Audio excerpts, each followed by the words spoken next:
had previously read Atomic Habits. And so I was wanting to do something. And my son, my only son, he's like, Dad, I think I want to start working out. You want to work out with me? I'm like, yeah, I've been asking you to do this for years. And so we started working out on April 8th of 2020. And I haven't missed one since, through vacations, through COVID multiple times. No matter what, I'm going to show up, I'm going to suit up, and I'm going to get something done. It may not look great that day, but I'm going to be there, and I'm not going to break that streak. Welcome back to another episode of The Pursuit of Purpose. My name is Chris Kiefer, and I am here today with the one and only Jason Phillips, who is the founder and president of Phillips Home Improvements, as well as the founder of Contractor Freedom. So, Jason, anyone in the painting world should know you. But for those of you, well, I guess before we get into that, I just want to say thank you for taking the time to do this. I know we had to reschedule a number of times because I was traveling, then you were traveling, and anyways, here we are. But I'm glad that you were taking the time to do this. Yeah, Chris, thanks, man. I'm glad to be here today. So excited to talk to you. Love talking about business and leadership and personal growth. So yeah, it's great to be here. That's awesome. So I think give me for someone, if they've not been in the painting world, anyone that's been to PCA more than once would know you. But outside of the painting world, give us kind of the 60 to 90-second bio on Jason Phillips. Well, I started my company back in 1997, the good old fashioned way, knocking on doors because I had no choice, had no money. I was completely broke because the company I was previously working for was basically running into the ground, and I was like 6 weeks behind on my pay. So went out and said, hey, you know what? I think I can make a difference in my community.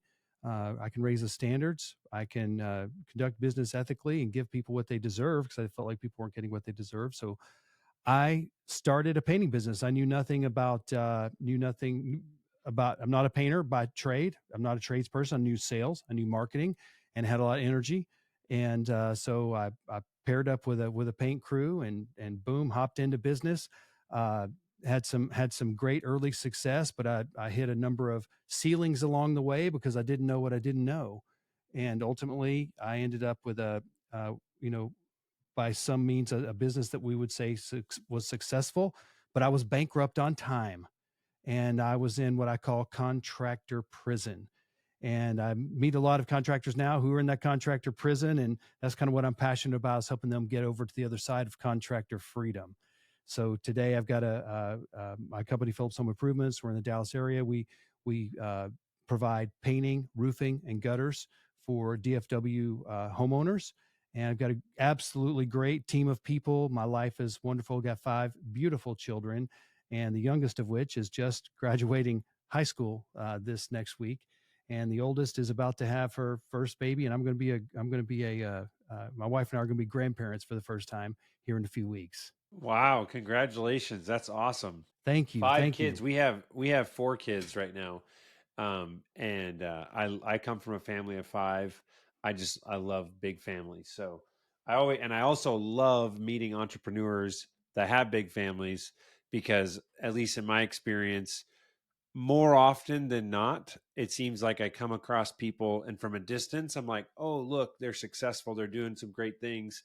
And the closer you get to that person, you realize the wake of destruction that's the blessing and the curse that has gotten them to where they are, is more often than not sacrificing their home life. That's my observation. So seeing people that still have that intact, and they're living a more balanced or appropriate delegated from a time perspective, that's very inspiring to me. You know, Chris, that actually almost happened to me. There was a very momentous moment in my life. I'd been in business for a period of time, and I was working 7 days a week, 12, 14 hours a day, and often working after midnight. I'd have to go over to the microwave, open the door. My wife had set dinner in there and covered it up with a paper towel, and all I had to do was preheat it. Wife and kids would be in bed, and I'd take my cold leftovers out of the microwave and peek at them, put them in, heat them up. But the reality is that's what my family was getting from me. They were getting my cold leftovers. And I had this moment. It was after midnight one night. I'm pecking away on the keyboard, trying to do some administrative work or whatever. And man, that song, Cats in the Cradle, came on the radio and started telling the story about Little Boy Blue and the Man on the Moon. yeah, and the father who was too busy to spend time with his son. And then later on, roles had reversed. Father was retired and now son was just like him. And that song ripped my heart out. And is that moment, I mean, I slammed my hands on the desk and I just threw my hands up. I said, God, I need help. And I had to make a choice. I either had to, it was very clear at that time. I either had to, quit. If I give up, well, if I give up, who loses? My family. I could pull back, then I couldn't really provide for them as well as I wanted to anymore. And neither of those sounded good. Or the third option was, you know what, I could build a team of people and everybody could win and we could all have what we want. And thank God that's the choice that I made at that point in time. Mm. Yeah, no, I think that just literally yesterday, my brother-in-law sent me a podcast with from Robin Sharma. I don't know if you've read any of his books. He's got one called The Saint, the Surfer, and the CEO. And then his most, I think it's his latest one, which I haven't read yet, but that's what he was on this podcast talking about, is The Wealth Money Can't Buy. Um, and anyways, I have never, it's just like one of those things where I love the moments in life where you are given a framework to articulate something that you felt or you've kind of intuited, but you've never been able to structure or organize it in your thoughts, if that makes sense. And he has what he calls the 8 different forms of wealth, which is inner wealth, physical wealth, family and social wealth, career wealth, economic wealth, circle of genius, adventure success, and impact wealth. So, anyways, it's like for whatever reason, many people in the world are focused on the economic, right? How much money do I have in my bank account? And you might, that's just, it's an arbitrary thing because you can't leave this world with it. So what else, what are the other things that you could try to optimize or maximize? Or how do you spread, to have an even distribution of wealth um, across all 8 forms? So yeah, I feel like it is natural to be in a swing of far to one or the other, or be striving towards one, only to realize that you actually have, the only reason people want more economic wealth oftentimes is to increase their family and social wealth, but you might be able to do that with a lot less. I'm going to have to check that, but that's the Wealth Money Can't Buy. Okay. I'll have to add that one to my reading list. That sounds great. And this again, as over the years, my business was all, you get busy and you're out running your business. Maybe you're eating fast food, you're not working out, you're not taking care of yourself. Maybe the more money is helping you have some more expensive meals, chock full of extra calories, hanging out with the guys and all the, the cocktails, all that stuff. And boom, it starts packing on the pounds and, and your health starts going away. And, I looked at myself in the mirror, uh, let's see, what year was this? Uh, this is about 5 years ago. And I was I had made a promise to my kids that we were all going to go for my wife and I's 25th wedding anniversary. We were all going to go to Maui and, spend a week there. And I looked in the mirror. I'm like, man, I don't like this. And so I made a change, and it wasn't just about that, but it was about that. Not just, I didn't like what I saw in the mirror, but it was, I've got 5 kids. I want to see my grandkids. I don't want to be old and sitting on the sidelines with them. I want to be able to go and run, jump, ride, swim, hike, all of those things I wanted to do with my family. I wanted to be thriving with vitality and health and energy. So I just knew that God had put me on this earth for more of a purpose. So I'm like, I've got to make some changes. So, I changed my environment, got on a meal plan, blah, blah, blah, lost 60 pounds, and I feel incredible. I got in the 60 best shape of pounds. my adult life. I did. That is intense. Yeah. Every time now I see someone that's, like an overweight person jogging on the side of the road, it would be easy to go, oh, look at that person, you know what I do? Man, I'm like, good for you. Good for you. You are doing something that most other people aren't doing. You're out there trying to make a change. That's awesome. And so speaking of that, so it was about 5 years ago, you are on a workout streak. Tell me more about this. This sounds very interesting. Well, this was right after COVID hit. I had started workout plans so many times. I get a week or 2 weeks or 30 days in and just fizzle out, And I had previously read Atomic Habits. And so I was wanting to do something. And my only son, he's like, Dad, I think I want to start working out. You want to work out with me? I'm like, yeah, I've been asking you to do this for years. And so we started working out on April 8th of 2020. And I haven't missed one since, through vacations, through COVID multiple times. No matter what, I'm going to show up, I'm going to suit up, and I'm going to get something done. It may not look great that day, but I'm going to be there, and I'm not going to break that streak. That's awesome. So is this because you get sick, you're traveling, you fly somewhere? What is like the minimum in your mind of like I'm doing what is it? What counts as a workout? Well, man, when I had COVID, uh, I do video workouts. P90X, if you're familiar with Beachbody, P90X, there's P90X 1, 2, 3, plus all these other things. And so those, depending on what they are, they're 30 minutes to 90-minute workouts. And they're, uh, so I have a fitness room at my house. So I go in, queue it up, and get going. And when I had COVID, I mean, I might do push-ups on my knees. I might be, doing curls with the lightest weight you could imagine. But I'm going to go through there, and I'm going to go through the motions. And even if I'm about to throw up, I'm at least going to lay on the floor for the rest of the workout until I'm done. So a lot of people say, well, that's not very smart. Well, I mean, it's not like I'm during when I was really sick, I'm not like pushing myself to make things worse. That's dumb. But even on vacation, and sometimes I might, if I'm in a hotel or whatever, I might work out in my room. I might go to their gym, might run on the treadmill. So I'm gonna do something. Mm, that's awesome. No, I think that the streaks like that are very, very powerful. Because yeah, it just keeps top of mind. The like you're not gonna let that go. No, but once and James Clear, he talked about in his book Atomic Habits, if you miss a habit one day, you're like 90% chance to pick it up again. But if you miss the second day in a row, your chances of picking it back up drop all the way, like something down to like 58%. And so I'm like, man, I know me. Nope. I've already lived that life. I'm not going to do it. So for me, it's easier to keep going than it is to try to restart if I stopped.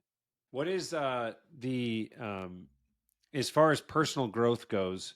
So there's obviously the very tangible, visible side of health.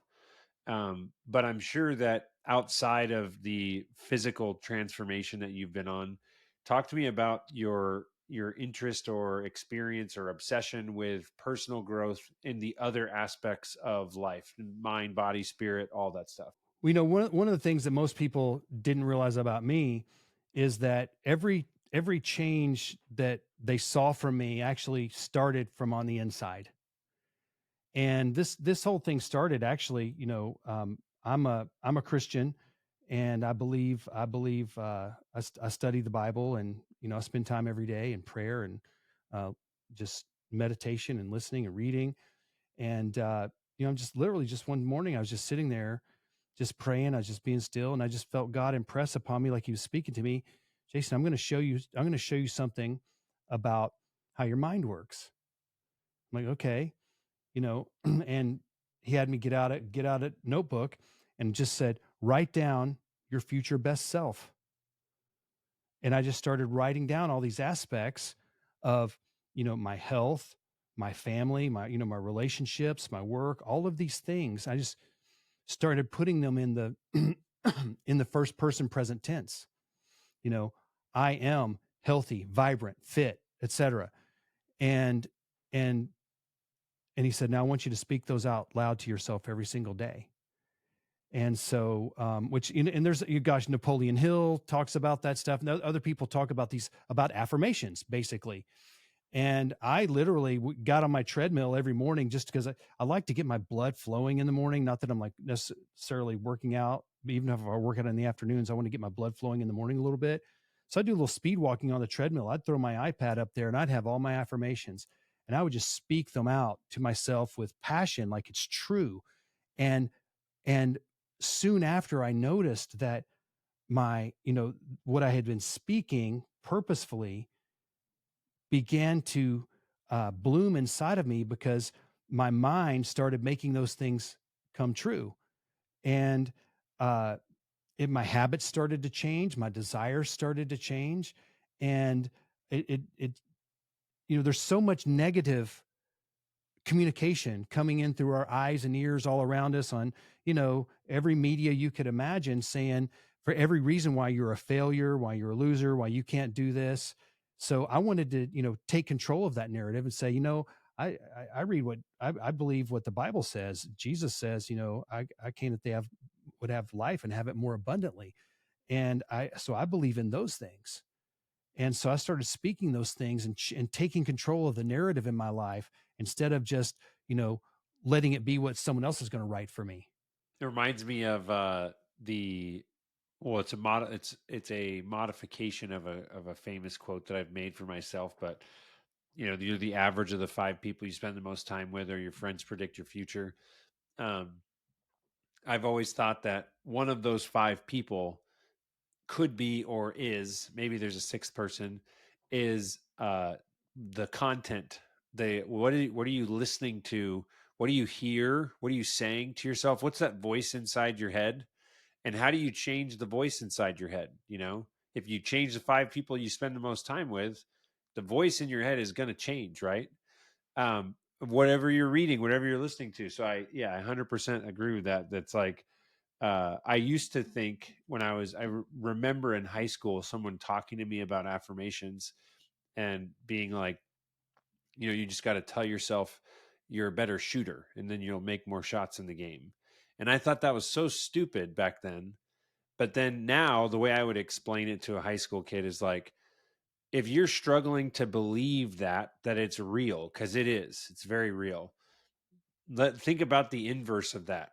If you woke up every day and you were like, I'm terrible at basketball, I'm a worthless shooter, I'm never going to make a shot, and you said that to yourself every day, and you just had that on repeat in your head, do you think you'd be a better or worse shooter than you are today?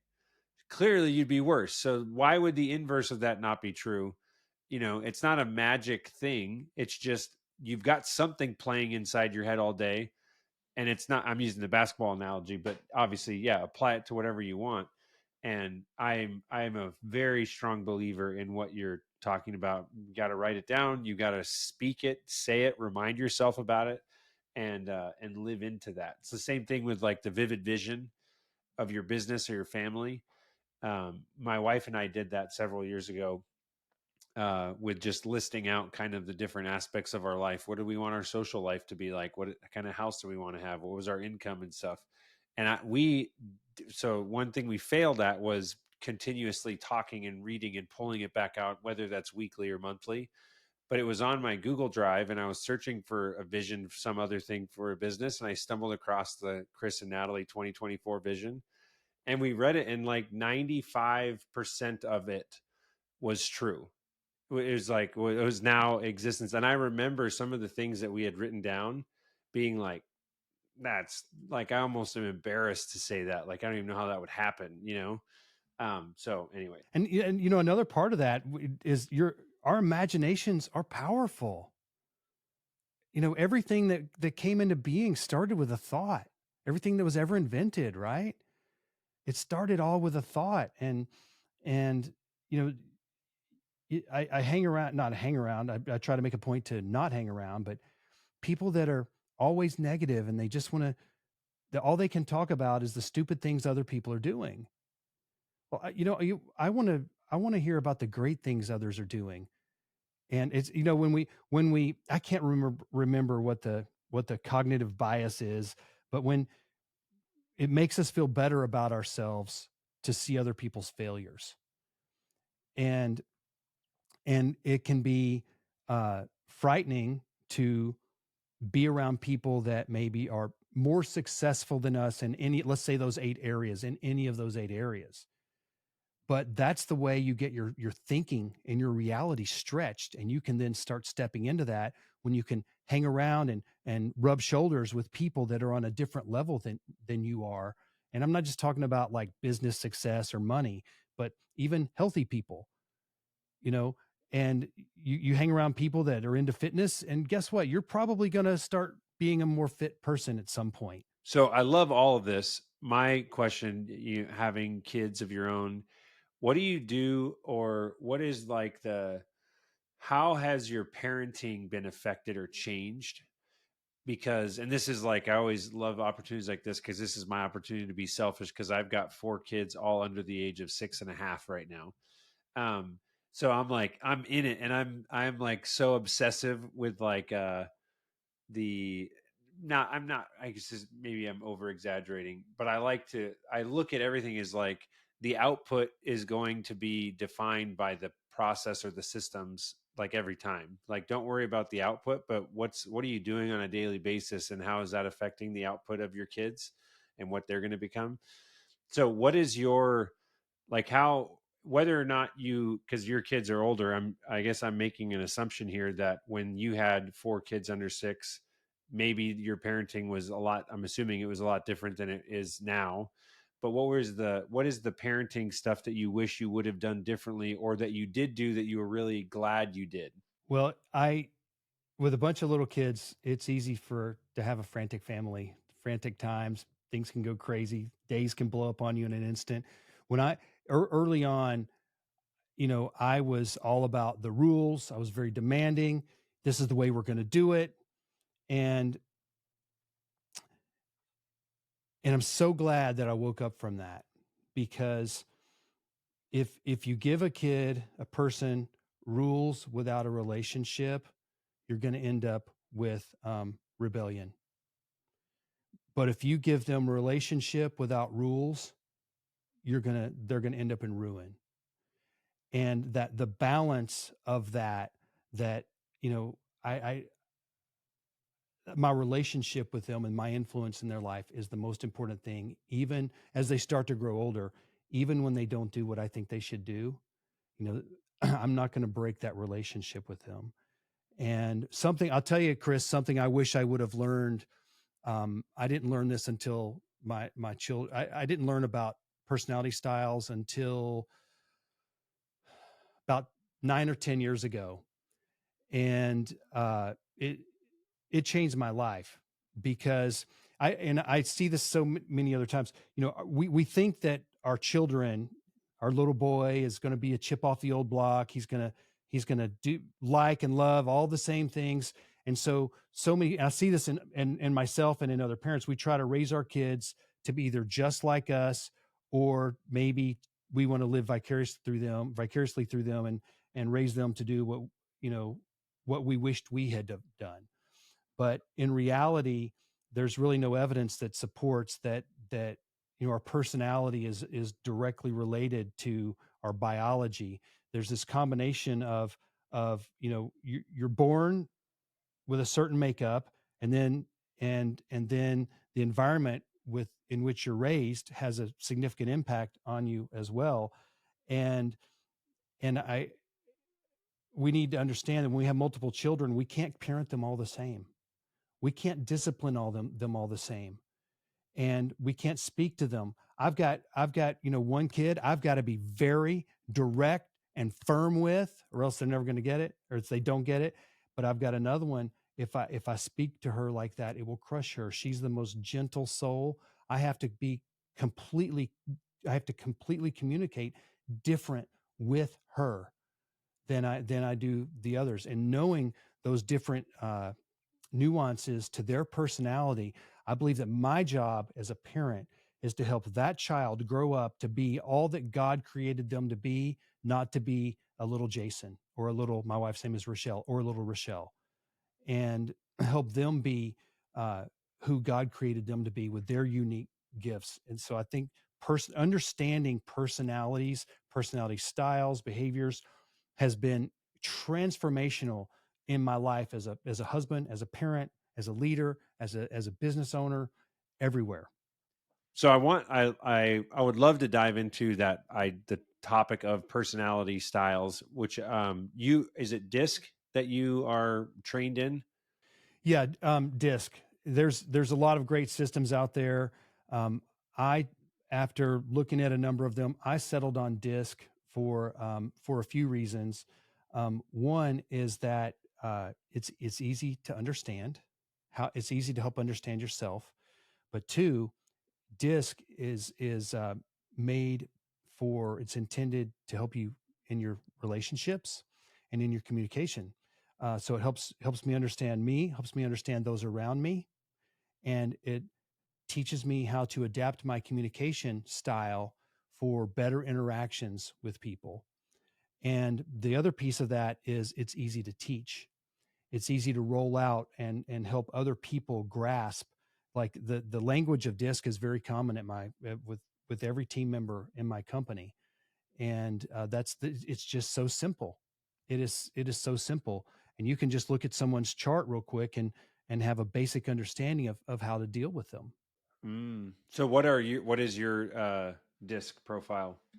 So I'm my D and my I are like almost at the very max, and then my S is really low, and my C beats S by just a little bit. So hard. I'm extreme on all of those.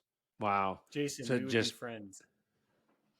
What's that, We would Nathan? be friends because we're the same. And actually, some I feel like there's some discs that like they don't get along with the people that are the same as them. But I feel like whenever I hear somebody who's like high D, high I, I'm like, we could be friends. Yeah, Yeah, there's some nuances. Like if you've got two people that are both really high D's, they may compete for control. sure. But if you get two Yeah. people that are really high I's, they may compete for attention. mm, Yeah. Fair enough.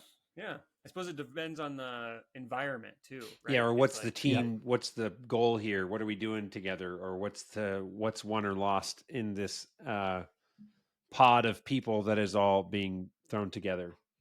Well, what's interesting, guys, is when you start a business, we're typically naturally attracted to people that are more like us.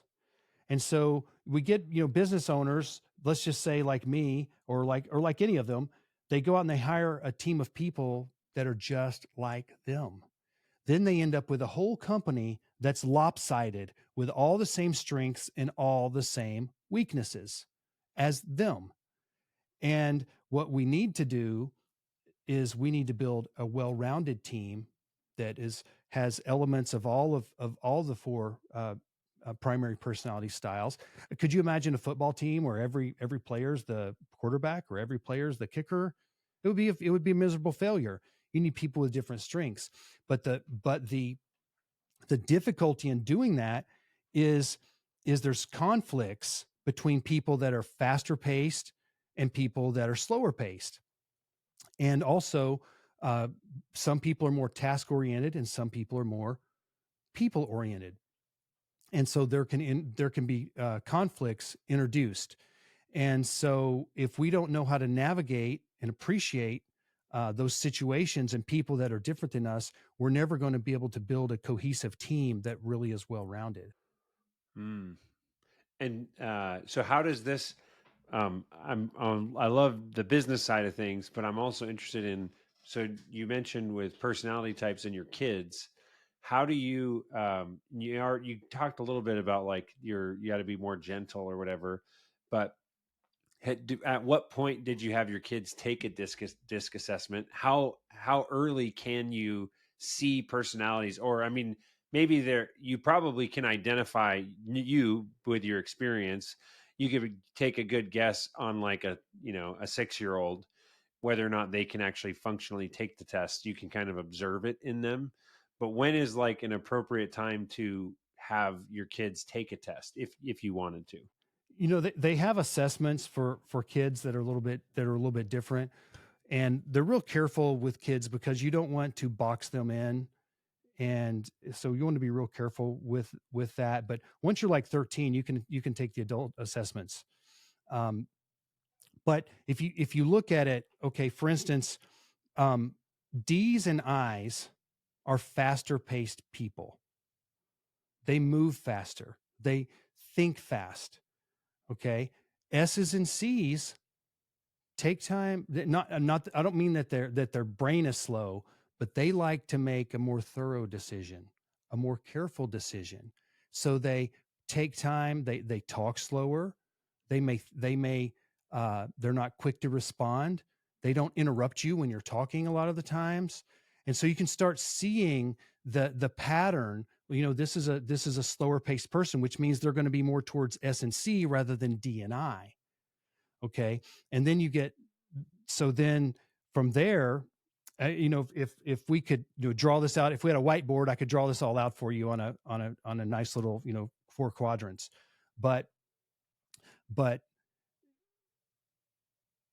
I's and S's are more people focused, and D's and C's are more task focused.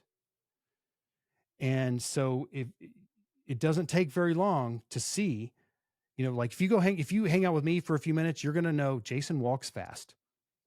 And early on, when you first introduced me, if you count my words per minute during my 60 to 90 seconds, they were pretty high. I talk fast. I walk fast, I think fast, I make quick decisions. Sometimes that works great. Sometimes it doesn't. Okay. But when you can start realizing, you can see those patterns once you start understanding it. Now, I'll tell you something that's also, Nathan, I might mention is sometimes opposites attract. And I see this a lot in relationships. Like, I'm high DI, my wife is SNC. Okay. So on one hand, you put us together and we've got all the bases covered. On the other hand, I'm fast, she's slow on both of those. Sounds like tug of war. So, so let me tell Hurry you up, what the slow down, hurry up. let me tell you one of the number one frictions that we had in our marriage early on, and for a long time. If we had a disagreement, hey, come on, no, we got to figure this out right now. No, we're not going to sleep. We're going to figure this out. No, what she wanted to do, she wanted to go to bed. She wanted to take a nap. She wanted to think about it. And 2 days later, when I'm way past this thing and now she's ready to talk about it, I'm like, what? Okay. And so when I would want to, let's say, argue it out or fight it out or settle it, she would dig in and want to go inward. And that would just inflame me. And so it was just a negative spiral. And when I finally figured that out, I'm like, oh my God, I have had this so wrong. She's made completely different than me. And, and when she realized that about me, she it just made a huge difference in our marriage. And for instance, I've got one of my daughters, her D is like 99, and you can't, hey, her name's Emma, you've got to do this. She doesn't like to be told what to do. She wants control. The number one conflict I've ever had with that child is over control. So you have to do things a little differently. You have to say, instead of Emma, I want you to go clean your room. Something like this. Hey, Emma, now you got to get your room clean. Would you rather do it before dinner or would you rather have dinner first and clean your room later? Now, all of a sudden, she's in control of when it happens. And those type of things, really go a long way in your relationships. I love that. I want to go back to the relationship piece that you mentioned also of as far as parenting goes, there's a temptation to basically um, raise your kids to basically be like you, but minus all the stuff you regretted doing or wish you did or whatever, um, or live vicariously through them. That's obviously a recipe for disaster. Um, what did you have a model of the relationship piece? Because I actually am just remembering, Nathan, we were talking about this not too long ago, but I had someone who said um, the uh, the there's a acronym RIM, relationship, identity, and mission. And a lot of times we think, and this is in relationship to God, we think that we need to figure out our mission, be successful in that, then we can have an identity that something we identify with, then we're worthy of a relationship with God. But in reality, it's the exact opposite because well, if when you go mission, identity, relationship, if you're successful in the mission, then you've got ego and you don't even think you need a relationship. But if you fail in the mission, then you don't know who you are and you feel like you're not worthy. But that doesn't matter because the correct way is relationship first as a 100%. foundation. And I feel like that's when I heard this. This was a couple of weeks ago at church. I was just like, "Oh, this is a great." It just like it reminded what you said about parenting with your kids. It's just like that the analogy in life of our relationship with God or our relationship with our kids is a microcosm of God's relationship with us, right? It's just like another. It's right in front of us all the time, you know. But And the but think about this, Chris. Think about this. How many people are out there that even in the church that still have it backwards? They may, they may sit under teaching that says it the right way, but there's this thing that's ingrained in us through society and even some churches is is it starts you earn it. You basically, if you think about, I mean, if you want to talk about the Bible for a second, what was Judas's greatest sin? Was it betraying Jesus, or was it the fact that he tried to atone for his own sin by killing himself? So, so we it's like there's this thought that, hey, if I if I don't sin today, I feel like I can go ask God for what I want. Or if I've sinned, feel like I need to stay away. I don't feel worthy to talk to him. Or, oh my gosh, I'm giving a tithe. I am righteous. I am good. I there and those are wrong things. That's not what I mean. The gift of salvation is 100% free. And anything that says we've got to earn it is the antithesis of the free gift of God. Yeah, I think of like Peter and Judas made big mistakes in that same night, same 24-hour period, right? Who did God build his church on? That's right.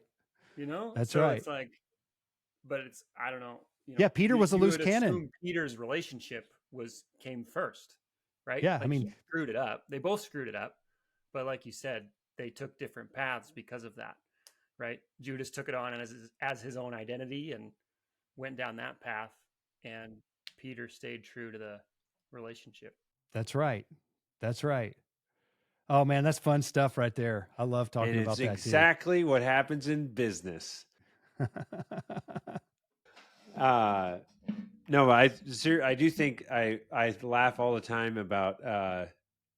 It seems like to me in the ancient religious wisdom, right, of just like fasting and just like self denial or discipline, right, and how everything is getting repackaged in today's world under like this self optimization and everything, which is not bad.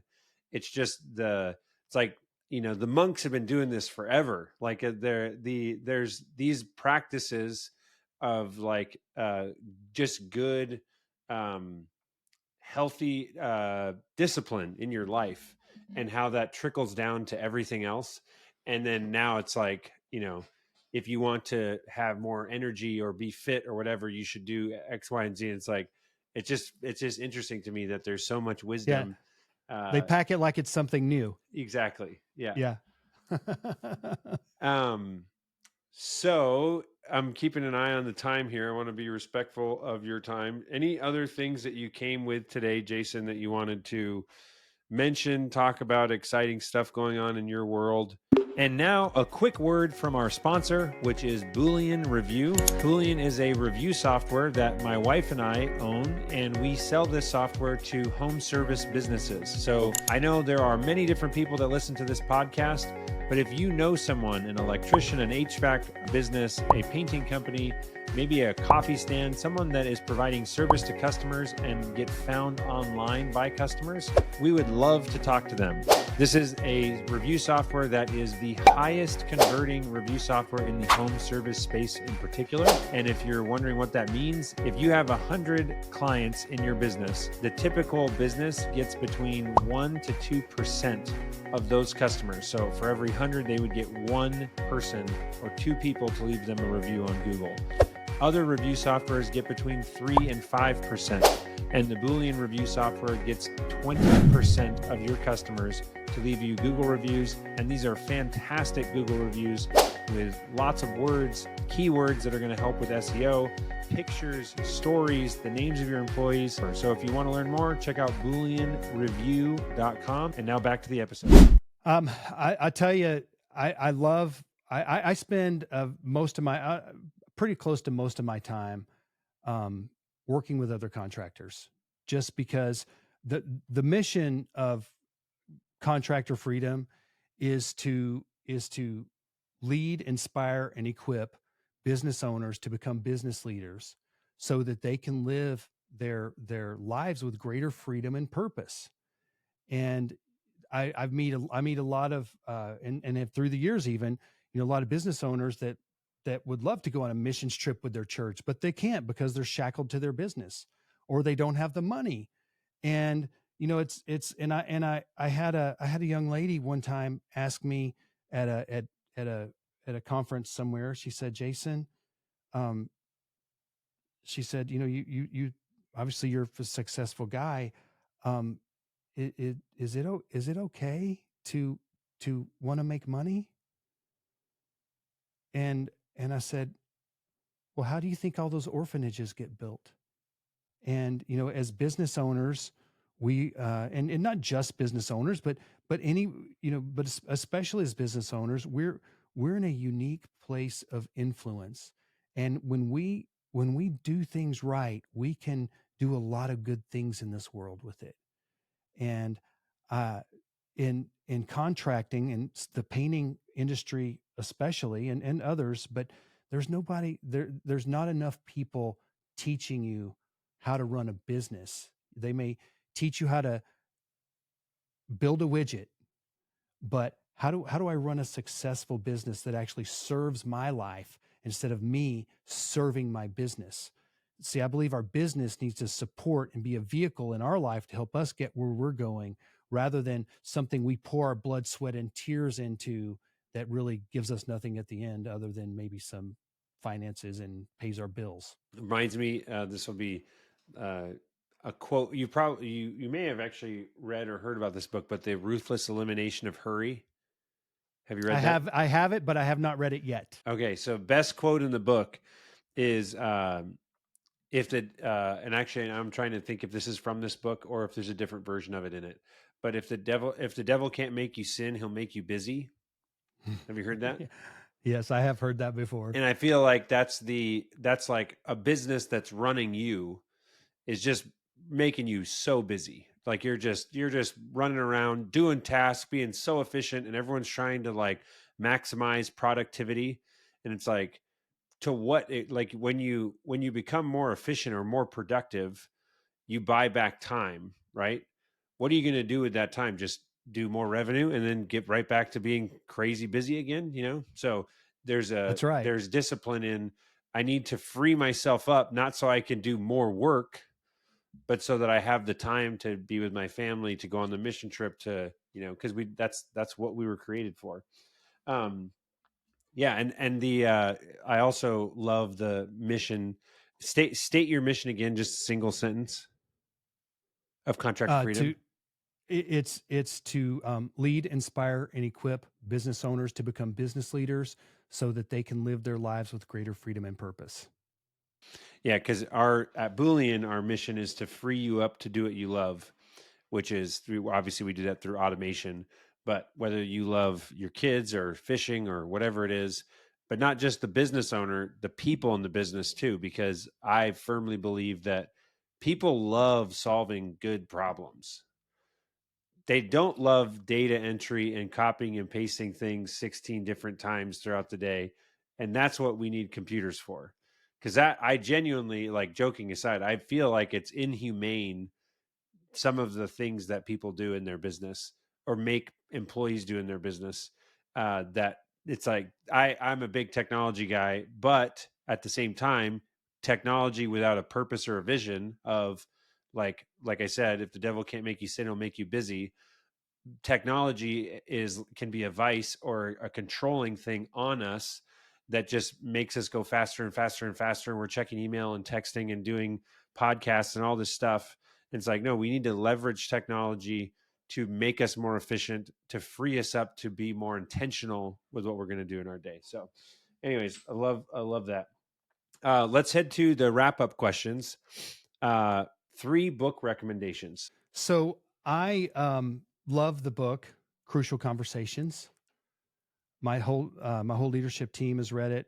My second level leadership team is about to finish it. I've read that book numerous times. That is a great book, Crucial Conversations. Of course, The 5 Levels of Leadership by John Maxwell is another favorite of mine.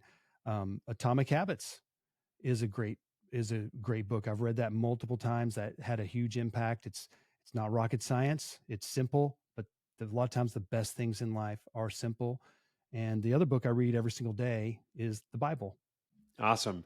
And what is your favorite movie?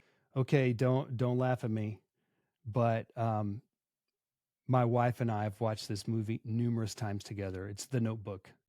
Notebook. I feel like I watched that movie. My wife told me about it back when we were like a year into marriage, and I was like, I did cry. I'll admit I cried. But it's a good movie. It's hard. I don't enjoy watching movies like that just make me break down. I've also found out, some of you think this is true. You guys can both tell me.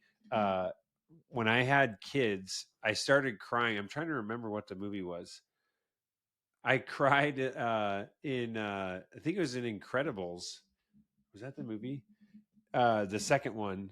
Just because, like, I don't know, it was like the weirdest thing. Like, you have kids, like my first daughter, she's like a 6-month-old, and it just, like, everything hits you differently when you've got kids. So it sure does, doesn't it? Yeah, it does.